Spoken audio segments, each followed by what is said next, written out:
Hello guys, welcome to Tokyo vlogs. And இன்னைக்கு வீடியோவில் நீங்கள் பார்க்க போகிறது சென்னை டு கொல்லிமலை ட்ராவல் பண்ண வீடியோ பார்த்துருப்பீங்க. அண்ட் ஆல்சோ எங்கே நாங்கள் தங்கியிருந்தோமோ அந்த ரெசார்ட் டூரும் பார்த்துருப்பீங்க.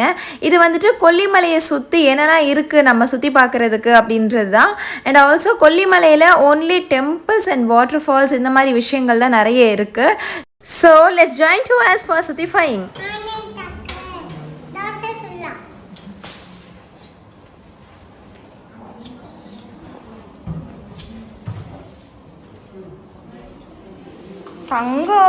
டோக்கியோக்கு எப்போவுமே இட்லி கொடுத்தாச்சு. அண்ட் எங்களுக்கு தோசை அண்ட் வடை. இங்கே ஃபுட் வந்துட்டு ரொம்ப ரெஸ்டாரண்ட் வைஸ்லாம் இருக்காது. ஹோம்லியாக நம்ம எப்படி வீட்டில் சாப்பிடுவோமோ அதே மாதிரி தான் இருக்கும். இந்த டெம்பிள் வந்துட்டு கொல்லிமலையிலே நல்ல ஃபேமஸான ஒரு டெம்பிள் நினைக்கிறேன். ஏன்னா வந்துட்டு நிறைய பஸ்லேயே வந்துட்டு அரப்பள்ளீஸ்வரர் அப்படின்னு சொல்லிட்டு ஒரு நேமே வந்துட்டு அப்டேட் பண்ணியிருக்காங்க, ஒரு ஸ்டாப்பிங் வைஸ் கூட. நாங்கள் தங்கியிருந்த ரெசார்ட்டில் வந்துட்டு ரொம்ப கிட்ட இந்த டெம்பிள். அண்ட் ஆல்சோ இங்கே நான் மென்ஷன் பண்ணி இந்த போர்டெல்லாம் ரொம்ப டீப்பாக காமிக்கிறதுக்கு ஒரு ரீசன் இருக்குது. ஸோ இவ்வளோ பெரிய டெம்பிள் அண்ட் வந்துட்டு நிறைய ரெஸ்பான்சிபிலிட்டிஸ் இருக்கும். ஸோ இந்த இடத்துல வந்துட்டு நீங்கள் பார்க்கலாம், சுற்றி பார்க்கலாம். ஏதாச்சும் ஒரு ஸ்டிக்கரில் நீங்கள் ஜூம் பண்ணி கூட பாருங்கள். எங்கேயாச்சும் வந்துட்டு வீடியோஸ் ஃபோட்டோஸ் எடுக்கக்கூடாதுன்னு சொல்லிட்டு ஏதாச்சும் ஸ்டிக்கர் போட்டிருக்கான்னு சொல்லிட்டு சொல்லப்போனால் நாங்கள் வரும்போது 2 பெரிய கேமரா வச்சுட்டு 2 பேர் வந்துட்டு வீடியோஸும் எடுத்துகிட்டு இருந்தாங்க. எஸ்பெஷலி அனிதா சொன்னாங்க, எங்கேயாச்சும் வந்துட்டு இந்த மாதிரி ஸ்டிக்கர் ஒட்டி இருக்கா, வீடியோ எடுக்கக்கூடாதுன்னு செக் பண்ணடி அப்படின்னு சொல்லி நாங்கள் செக் பண்ணி தான் வீடியோஸ் எடுக்கவே ஸ்டார்ட் பண்ணோம். நான் தான் வந்துட்டு இப்போ இதை ஃபுல்லாக வீடியோ எடுக்கிறேன். எந்த இடத்துலையுமே வந்துட்டு ஸ்டிக்கரே கிடையாது. பட் அந்த ஐயர் வந்துட்டு வீடியோ எடுக்கும்போது பார்த்துட்டு நீங்கள் வீடியோ எடுக்கக்கூடாதுன்னு சொல்லியிருந்தால் அது ஒரு சாட்டிஸ்ஃபேக்ஷனாக இருக்கும். ஆனால் வீடியோ எடுக்கிறதெல்லாம் பார்த்துட்டு அவர்கிட்ட பூஜை பண்ணுறதுக்காக போயிட்டு தீப ஆராதனை காமிக்கிறாங்க. தீப ஆராதனை காமிச்சிட்டு வராரு. வந்துட்டு எங்களுக்கு பிரசாதம் கொடுக்கறதுக்கு பதிலாக அவங்க ஃபோனை எடுங்க, அதாவது என் ஃபோன் கூட கிடையாது, உங்கள் ஃபோனை எடுங்க அப்படின்னு சொல்லிட்டு அவரே டெலீட் பண்ணுறாரு. எப்படி நீங்கள் வந்துட்டு இந்த மாதிரி பண்ணலாம்? நீங்கள் சொன்னீங்கன்னா நாங்களே டெலீட் பண்ணிவிடுவோம். நீங்களாம் வந்துட்டு வாங்கிட்டு இந்த மாதிரி டெலீட் பண்ணுறது என்ன பண்ணுறீங்க அப்படின்னு சொல்லிட்டு கேட்டதுக்கு அவர் வந்துட்டு அப்படியே குதிக்கிறாரு. குதின்னு சொல்லிட்டு உங்களுக்கு இது இருக்கா அப்படின்னு சொல்லிட்டு உடனே ஈயோ வேற ஒரு சப்போர்ட் கூட்டு வந்துட்டார். ஒரே கேள்வி தான் நான் கேட்டேன், உங்ககிட்ட தேவஸ்தானத்தில் சிசிடிவி இருந்துச்சுன்னா அதில் வந்துட்டு நீங்கள் செக் பண்ணுங்கள் அவர் எப்படி பிஹேவ் பண்ணாருன்னு சொல்லிட்டு, எங்கேயாச்சும் ஸ்டிக்கர் ஒட்டி இருக்கான்னு சொல்லிட்டு நீங்களே காமிங்கன்னு கேட்டேன். ஆனால் அதுக்கு வந்துட்டு அவங்கக்கிட்ட பதிலே கிடையாது. திருப்பி வந்துட்டு ஆர்கியூமெண்ட் பண்ணிகிட்டே தான் இருந்தாங்க. நாங்கள் ஏறி வந்துட்டோம். அதுக்கப்புறம் இந்த கோவில் வந்துட்டு 8 கை அம்மன், பயங்கர பவர்ஃபுல்லாங்க இந்த கோவில். எவ்வளோ பவர்ஃபுல்லானா இப்போ நீங்கள் பார்க்குறீங்க இல்லையா நேர்த்திக்கடன். ஸோ நேர்த்திக்கடன்லேயே வந்துட்டு நீங்கள் பார்க்கலாம், அவ்வளோ வந்துட்டு போட்டு வச்சுருக்காங்க. நிறைய தாயத்து, அதுக்கப்புறம் வீடு பிரச்சனை, முக்கியமாக வந்துட்டு இந்த நில பிரச்சனை, வீடு பிரச்சனை அந்த மாதிரிலாம் இருந்துச்சுன்னா இங்கே வந்துட்டு இந்த மாதிரி பூட்டு வாங்கி போட்டோம் அப்படின்னா நமக்கு வந்துட்டு அது சரியாகும் அப்படின்னு சொல்கிறாங்க. அங்கேருந்தே நாங்கள் வந்துட்டு கொஞ்சம் நேரம் ரெஸ்ட் எடுத்தோம். அதுக்கப்புறம் அங்கே இருக்கிற ஐயர்லாம் வந்துட்டு ரொம்ப சூப்பராக நல்ல ஒரு சாஃப்ட் நேச்சராக எங்ககிட்ட பேசினாங்க. அது ரொம்ப பாசிட்டிவாக இருந்துச்சு. ஒரு இடத்துல நெகட்டிவாக அங்கேருந்து கிளம்பி வந்ததுக்கப்புறமா இங்கே வந்துட்டு பாசிட்டிவாக இருந்துச்சு. ஏன்னா அந்த ஐயர் வந்துட்டு எங்களுக்கு பிரசாதம் கூட கொடுக்கலங்க. அப்படி கொடுக்கறதுக்கு முன்னாடியே பிரச்சனையை ஸ்டார்ட் பண்ணிட்டார். நாங்கள் கையை நீட்டிகிட்டே இருக்கேன், அவர் கொடுப்பார் நான் அதை விட்டுட்டு அவர் ஆர்குமெண்ட் பண்ணவே ஸ்டார்ட் பண்ணிட்டார். அதுக்கப்புறம் வீட்டுக்கு வந்துட்டு சாப்பிட்டுட்டு அதுக்கப்புறம் கொஞ்சம் நேரமாக அனிதாவும் டோக்கியோவும் விளையாடிட்டு இருந்தாங்க. அது முடிச்சதுக்கப்புறமா நாங்கள் வந்துட்டு இனி வாட்டர் ஃபால்ஸ் பார்க்க போயிடலாம் அப்படின்னு சொல்லிட்டு ஸ்டார்ட் பண்ணிட்டோம். அந்த டைமில் ஸ்டார்ட் பண்ணிட்டு வர வழியில் தான் வந்துட்டு ஒரு சேட் விஷயம். ஒருத்தவங்க இறந்து போயிட்டாங்க போல். பட் இறந்து போகிறவங்க மேலே புல்லெல்லாம் நிறைய போட்டு வச்சுருந்தாங்க. என்ன ரீசன்னு தெரியல, அவங்களோட இந்த சாங்கியம் போல் அது. அதுக்கப்புறமா நாங்கள் வந்துட்டு மாசிலா அருவின்னு சொல்லிட்டு வந்துட்டோம். அங்கே வந்து அடல்ட்ஸுக்கு 30 ரூபாய் டிக்கெட்டு, இந்த மாதிரி குழந்தைங்களுக்கு வந்துட்டு 10 ரூபாய் டிக்கெட்டு. கேமராலாம் அலோவ் பண்ணாங்கன்னா அதுக்கு ஒரு டிக்கெட் இருக்குது.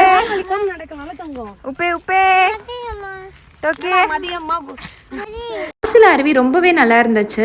அதாவது கொஞ்சம் சின்ன அருவி தான். இங்கே வந்துட்டு இருக்கிறதுலே பெரிய அருவி வந்துட்டு ஆகாய இதுன்னு சொல்லிட்டு அது வந்து நாங்கள் போகல. அது வந்து ரொம்ப லாங்கு அண்ட் வந்துட்டு தண்ணியெல்லாம் ரொம்ப நிறைய இருக்குது, இப்போ போக முடியாதுன்னு சொல்லியிருந்தாங்க. அதனால போகல. அண்ட் இன்னொரு டெம்பிள் வந்துட்டு 1500 ஸ்டெப்ஸ் இருக்குமா, அதுவுமே வந்துட்டு நாங்கள் போகல. ஏன்னா அம்மாவால் ஏற முடியாது. ஸோ அதனால் அதையுமே வந்துட்டு நாங்கள் ஸ்கிப் பண்ணிட்டோம். அங்கே போனதுக்கப்புறமா வழியில் வந்துட்டு இந்த ஆப்பிள் வச்சுருந்தாங்க. இது வந்துட்டு இந்த வாட்டர் ஆப்பிளோ ஏதோ ஊட்டி ஆப்பிளோ ஆப்பிளோ சொல்லுவாங்க, ஊட்டி ஆப்பிள் கிடையாது, இது வாட்டர் ஆப்பிள் அந்த மாதிரி ஏதோ சொல்லுவாங்க. அந்த ஆப்பிள் வந்துட்டு சின்ன சின்னதாக இருக்கும் நார்மலாக, ஆனால் இது வந்துட்டு நல்லா பெருசு பெருசாக கேஷ்யூஸோட பழம் மாதிரி இருக்குது, முந்திரி பழம் மாதிரி இருக்குது. அதுக்கப்புறமா அங்கேயே விளையாடுறதுக்கு பார்த்த உடனே டோக்கி வந்துட்டு அங்கேயே ஸ்டாப் ஆகிட்டா. நாங்கள் வந்துட்டு வாட்டர் ஃபால்ஸ் பார்க்கலான்னு ஆசையாக வந்தோம். ஆனால் வந்த இடத்துல ஃபுல்லாக பாய்ஸ் தான் குளிச்சுட்டு இருந்தாங்க. அதனால நாங்கள் கிட்ட கூட போகலை, ரொம்ப தூரத்தில் இருந்து ஜஸ்ட் ஒரு வீடியோ மட்டும் எடுத்துகிட்டு வந்துட்டோம். டோக்கியோ வந்துட்டு இவங்களே பார்த்துக்கிட்டாங்க. அதாவது நாங்கள் இந்த டூருக்கு வந்ததுலேருந்து எங்களுக்கு கைட் பண்ணுறது எல்லாமே இவர் தான் பண்ணிகிட்ருக்காரு. ஸோ அவங்கக்கிட்டே அவள் விளையாட ஆரம்பிச்சிட்டா, ரொம்ப க்ளோஸ் ஆகிட்டா அவங்கக்கிட்ட. அவருக்குமே வந்துட்டு அவள் நல்லா பேசின உடனே பிடிச்சி போச்சு. அவருமே ரொம்ப என்கேஜாக இருந்தார் டோக்கி கூட. அதனால தான் என்னால் கொஞ்சம் நிறைய வீடியோஸ் எல்லாம் எடுக்க முடிஞ்சிச்சு. அதுக்கப்புறம் கொல்லிமலையனாலே ரொம்ப ரொம்ப ஃபேமஸான ஒரு விஷயம் என்னென்னா முடவாட்டுக்கால் சூப்பு. பயங்கர ஹெல்த் பெனிஃபிட்டுங்க. கிட்டத்தட்ட வந்துட்டு ஆட்டுக்கால் சூப்பு போலவே இருக்கும், ஷேப்புமே ஆட்டுக்கால் மாதிரி, முடியெல்லாம் வச்சுட்டு ஒரு மாதிரி இருக்கும். பயங்கர ஹெல்த் பெனிஃபிட் இது. நிறைய மூலிகைலாம் போட்டு இந்த சூப்பை வந்துட்டு பண்ணியிருக்காங்க. இதில் வந்து கிழங்கு, முடவாட்டுக்கால் கிழங்கு, அப்புறம் வந்து முடக்கத்தான் கீரை, ஆடாதோட இலை, தூதுவலை, சின்ன வெங்காயம், பூண்டு, மிளகுத்தூள், மல்லித்தூள். உங்களுக்கு மசாலா வேணும்னா கரம் மசாலா போட்டுக்கலாம், சிக்கன் ஃப்ளேவர் வேணும்னா சிக்கன் மசாலா போட்டுக்கலாம், மட்டன் ஃப்ளேவர்னா மட்டன் மசாலா போட்டுக்கலாம். அந்த மசாலாவும் நீங்களே அது ப்ரிப்பேர் பண்ணி? ஆமாம், நாங்களே தயார். இந்த பேக்கெட் மசாலா எல்லாம் கிடையாது, பேக்கெட் மசாலா போட்டுக்கலாம். அதுக்கப்புறம் கொல்லிமலையில் எங்கே பார்த்தாலும் இந்த மாதிரி மரத்தில் வந்துட்டு இந்த கொடி வந்துட்டு பின்னிட்டு இருக்கிறத பார்ப்பீங்க. அதாவது பெப்பர் செடி தான் இது, குருமிளகு செடின்னு சொல்லலாம். எல்லா மரத்துலேயுமே இந்த மாதிரி வந்துட்டு பின்னி விட்டுட்டாங்க. இங்கேருந்து நமக்கு ரொம்ப பியூராக இந்த மிளகு வந்துட்டு கிடைக்குது. இந்த ஊரோட சந்தை, அதாவது மார்க்கெட் இதுதான் இங்கே வந்துட்டு எல்லாமே விற்கும், எல்லாமே இங்கே வந்துட்டு கிடைக்கும்னு சொல்லுவாங்க.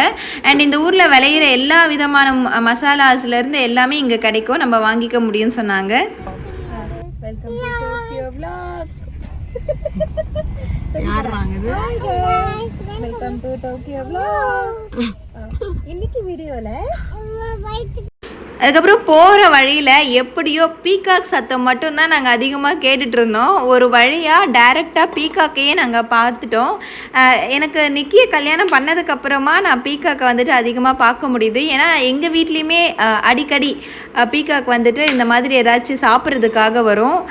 நான் வந்துட்டு ஒரே டைமில் 3 பீகாக்கு வீட்டு மேலே ஏறிட்டு தோகையெல்லாம் விரிச்சது பார்த்துருக்கேன். அந்த கேர்ள் பீகாக் தான் ஆனால் நிறைய வரும். பாய் பீகாக் வந்துட்டு வெரி ரேர் வருது. பட் கேர்ள் பீகாக் மட்டும் எப்போவுமே வந்துட்டு கோழி எப்படி வந்துட்டு தீனி மேய்ஞ்சிட்டு இருக்கோமோ அதே மாதிரி அது வந்துட்டு வீட்டில் மேய்ஞ்சிட்ருக்கோம். பாய் பீகாக் வந்துட்டு கொஞ்சம் ரேர் தான், ஆனால் அதுவுமே வரும். அதையுமே நான் நல்லா பார்த்துருக்கேன். அண்ட் இன்னொரு அருவி நாங்கள் வந்துட்டு பார்க்க போயிட்டோம். இது வந்துட்டு நம்மருவி அப்படின்னு சொல்கிறாங்க. டோக்கியோ வந்துட்டு தூங்கிட்டா நல்லா, அதனால் அவளை மேலேயே போட்டு சாய வச்சுட்டு அப்படியே வந்துட்டு கூட்டிகிட்டு போயிட்டுருக்கோம். இங்கே டிக்கெட்டு வந்துட்டு 10 ரூபா தான்.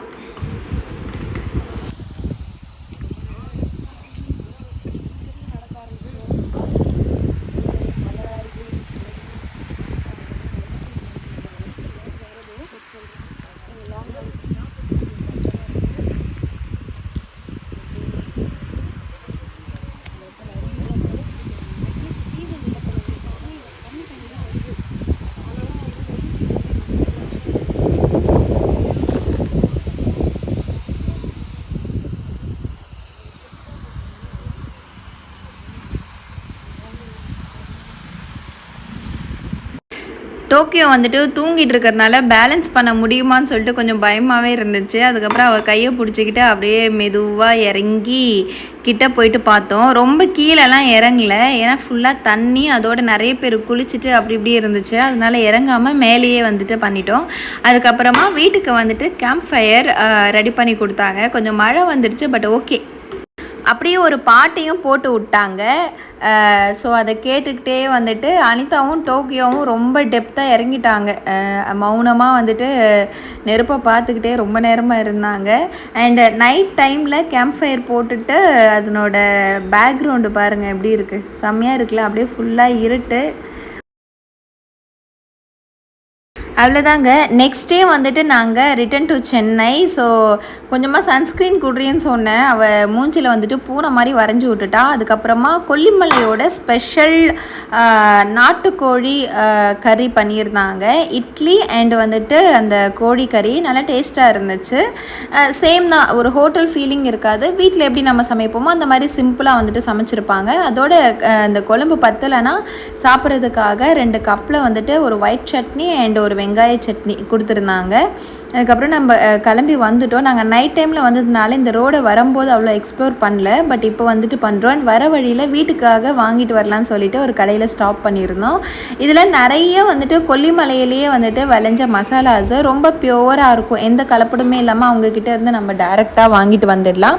அதனால நான் கொல்லிமலையில் விளைஞ்ச இதை மட்டும் வீட்டுக்கு வந்துட்டு கொண்டு வந்திருக்கேன். அது நான் உங்களுக்கு தனியாக வீடியோ எடுத்து போடுறேன். என்னெல்லாம் வந்துட்டு நான் கொல்லிமலையிலேருந்து வாங்கிட்டு வந்தேன்னு சொல்லிட்டு.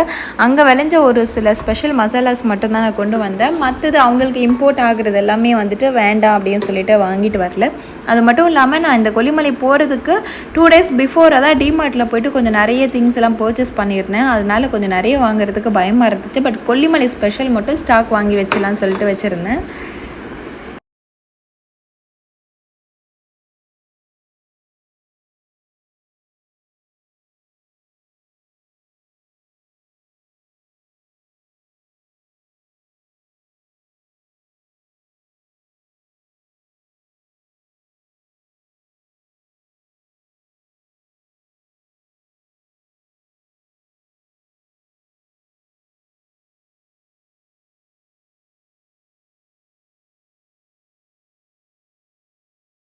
இந்த வியூ நான் ஏன் காமிக்கிறேன்னா, இந்த ஒரு பிளேஸில் மட்டும் பஸ் எல்லாமே வந்துட்டு இந்த மாதிரி போயிட்டு ரிவர்ஸ் எடுத்துகிட்டு தான் திரும்பி வருமா, இல்லைனா வந்துட்டு டுமில் தான். அந்த மாதிரி ஒரு டேஞ்சரான ஒரு பிளேஸாக இந்த பிளேஸு. பார்த்தீங்களா, பஸ்ஸு வந்துட்டு ஸ்ட்ரைட்டாக வருது, அதுக்கப்புறமா ரிவர்ஸ் எடுத்துகிட்டு அதுக்கப்புறமா தான் மேலவே ஏறுது. ஸோ அந்த மாதிரி ஒரு ஏரியா ஸ்பாட் வந்துட்டு இதுதான். அது மட்டும் இல்லாமல் அபாய பகுதி அப்படின்னு சொல்லிட்டு எழுதி வச்சிருக்கிற பின்னுமே இதுதான். ஆனால் இங்கேருந்து வியூ பார்த்திங்கன்னா வேறு லெவலில் இருக்கும். செம்மையாக இருக்குது பார்த்தீங்களா. ஆனால் இங்கே புகைப்படம்லாம் எடுக்காதீங்கன்னு சொல்லி போட்டிருக்காங்க. ஏன்னா இந்த செவுரு மேலே ஏறி நின்று நிறைய ஃபோட்டோஸ் எடுத்துகிட்டு நிறைய பேர் கீழே விழுந்து இறந்து போயிருக்காங்களாம். அதனால் வந்துட்டு இங்கே புகைப்படம் எடுக்கக்கூடாதுன்னு சொல்லியிருக்காங்க. நாங்கள் கீழே இருந்து தான் புகைப்படம் எடுத்தோம். செவுரு மேலெலாம் ஏறி நிற்கலை. நீங்களும் தயவு செஞ்சு செவுரு மேலெலாம் ஏறி நிற்காதீங்க. போனீங்கன்னா இட்ஸ் அ வெரி ரிஸ்கி. ஏன்னா மேலே ஏறி நின்று கீழே பார்த்தாலே தலை சுற்றும் போல். அதுக்கப்புறம் அங்கேருந்து வந்ததுக்கப்புறமா மெயின் நாமக்கல்லில், அதாவது நாமக்கல்லையே அந்த சிட்டிலேயே வந்துட்டு ஒரு ஆஞ்சநேயர் கோவில் இருக்குது. ஸோ அந்த கோவிலை வந்துட்டு நாங்கள் பார்த்து விசிட் பண்ணியிருந்தோம். அதுக்கப்புறமா ஒரு ஹோட்டலில் போயிட்டு விருந்து வச்சுருந்தாங்க. ஸோ அது வந்துட்டு சாப்பிட்டுட்டு நாங்கள் வீட்டுக்கு போகலாம். மத்தியானம் லஞ்ச் வந்துட்டு அங்கேயே முடிச்சிட்டோம். டோக்கி வந்துட்டு மீன்வைல் அவள் நான் அங்கேருந்தே வந்து 2 இட்லி பேக் பண்ணிகிட்டு இருந்தேன், எதுக்கும் ஆகட்டும்னு சொல்லிட்டு. ஸோ அதை உருண்டை பிடிச்சி மேடம் சாப்பிட்றாங்களாம். இட்லியை வந்துட்டு உருண்டையாக பிடிச்சி சாப்பிட்றாங்களாம். இந்த ஹோட்டல் நேம் வந்துட்டு தி ஒன் டைன், நாமக்கல்லில் இருக்குது. நிறைய செலிப்ரிட்டிஸும் இங்கே வந்து சாப்பிடுவாங்கன்னு சொல்லியிருந்தாங்க இந்த ஹோட்டலோட ஓனர். அண்ட் நிறைய அவங்களோட வெரைட்டி ஆஃப் ஃபுட்ஸ் எல்லாமே எங்களுக்கு சர்வ் பண்ணியிருந்தாங்க. எஸ்பெஷலி அவங்கக்கிட்ட இருந்த ஒரு சூப் பயங்கர டேஸ்ட்டாக இருந்துச்சு. Like coconut milk and chilli and chicken மட்டுமே இருந்துச்சு. அண்ட் இந்த பிளேஸ் பார்த்தீங்களா, இதுவுமே நாமக்கல்லில் தான் பிளேஸ் ஆகிருக்கு. அந்த காலத்தில் திப்பு சுல்தான் எல்லாமே போர் எடுக்கிறதுக்காக யூஸ் பண்ண மலையாக இது. ரொம்ப சீக்ரெட்டான பிளேஸும் வந்துட்டு சொல்லியிருந்தாங்க. இங்கேருந்து சுரங்கப்பாதை திருச்சி வரைக்குமே வந்துட்டு ரீச் ஆகுமா அவங்களுக்கு. அந்த மாதிரி ஒரு சீக்ரெட் பிளேஸை வந்துட்டு இங்கே க்ரியேட் பண்ணியிருக்காங்க. கன்ஸை வந்துட்டு மட்டுமே வெளியே வச்சு அவங்கள ஹைட் பண்ணி சுடுறதுக்கான பயங்கர செட்டப் வந்துட்டு போட்டு வச்சுருக்காங்க. இது நாங்கள் டேரெக்டாக வியூ பண்ணும்போது எங்களுக்கு தெரிஞ்சிச்சு. அண்ட் இவ்வளோ தாங்க வீடியோ. இந்த வீடியோ பிடிச்சிருந்தா ப்ளீஸ் டூ சப்ஸ்கிரைப் பண்ணி எனக்கு கமெண்ட் பண்ண மறந்துடாதீங்க. Thank you, bye bye.